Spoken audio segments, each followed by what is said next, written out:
મિત્રો આજે આપણે ઘઉંની કાચી રોટલીમાંથી એક મસ્ત મજાની આઈટમ બનાવવાની છે જે તમે તમારી જિંદગીમાં ક્યારેય નહીં ખાધી હોય અને ખાધા પછી તમે આંગળા ચાટતા રહી જશો.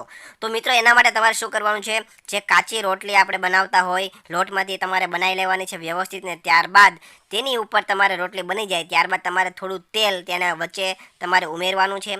ત્યારબાદ તેની ઉપર તમારે લીલા ધાણા એટલે કે કોથમરી ઉમેરવાની છે. ત્યારબાદ થોડી ચટણી, ત્યારબાદ થોડી હળદર અને ત્યારબાદ ધાણા જીરું, ત્યારબાદ થોડું મીઠું સ્વાદ પ્રમાણે, અને આટલું બધું એના રોટલી ઉપર ઉમેરાઈ જાય પછી તમારે મિત્રો ચમચીની મદદથી બધું મિક્સ કરી લેવાનું છે અને આખી રોટલીની અંદર તમારે પાથરી દેવાનું છે. અને ત્યારબાદ તમારે મિત્રો આ જે રોટલીમાં બધો મસાલો વેરાય પથરાઈ જાય ત્યારબાદ તમારે એનું પપોડું, ગોળ પપોડું બનાવી લેવાનું છે.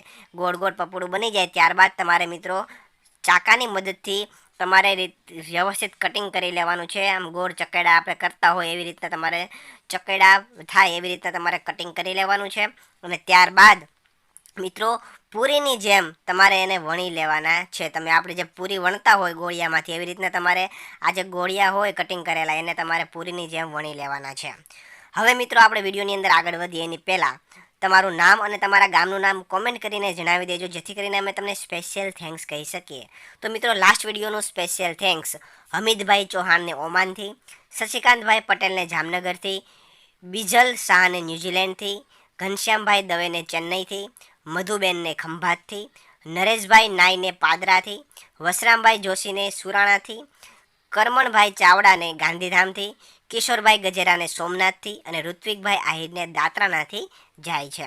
તો મિત્રો હવે તમે જોઈ શકો છો કે એકદમ વ્યવસ્થિત પૂરીની જેમ વણી લીધા છે આપણે. ત્યારબાદ મિત્રો તમારે એક ગેસ ઉપર તમારે તવો મૂકવાનો છે, ગરમ લોઢી મૂકવાની છે. એકદમ ગરમ થઈ જાય લોઢી કે તવો ત્યારબાદ તેના મિત્રો તેની ઉપર તમારે તેલ થોડું થોડું નાખવાનું છે અને જે આપણે આ પૂરી જેવું બનાવેલું હતું તેને તમારે તેના ઉપર મૂકીને એકદમ વ્યવસ્થિત ફ્રાય કરી લેવાની છે.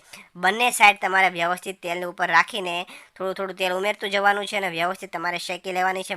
મસ્તની એકદમ ફ્રાય થઈ જાય ત્યારબાદ તમારે મિત્રો તેને આપણે અલગ વાસણની અંદર લઈ લેવાની છે. અને હવે મિત્રો તમારે થોડો ટોમેટો કેચઅપ હોય અથવા ટોમેટાનો આપણે સોસ કહીએ છીએ, સોસ તમારે લઈ લેવાનો છે.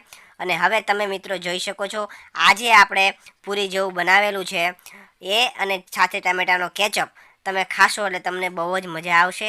એકદમ મસ્તનો ટેસ્ટી નાસ્તો તમારા માટે આ બનીને તૈયાર થઈ ગયો છે, જે નાના મોટા બધા લોકોને ખૂબ જ પસંદ આવશે. તો મિત્રો આવી રીતના ઘઉંની રોટલીમાંથી તમે આ પ્રકારનો મસ્તનો ચટાકેદાર નાસ્તો બનાવી શકો છો તમારા ઘરના બધા સભ્યો માટે. તો મિત્રો તમને જો વિડીયો પસંદ આવ્યો હોય તો વિડીયોને લાઇક કરજો, શેર કરજો અને આવા જ નવા નવા વિડીયો જોવા માટે આપણા ફેસબુક પેજને ફોલો કરી દેજો અને યુટ્યુબ ચેનલને પણ સબસ્ક્રાઈબ કરી દેજો.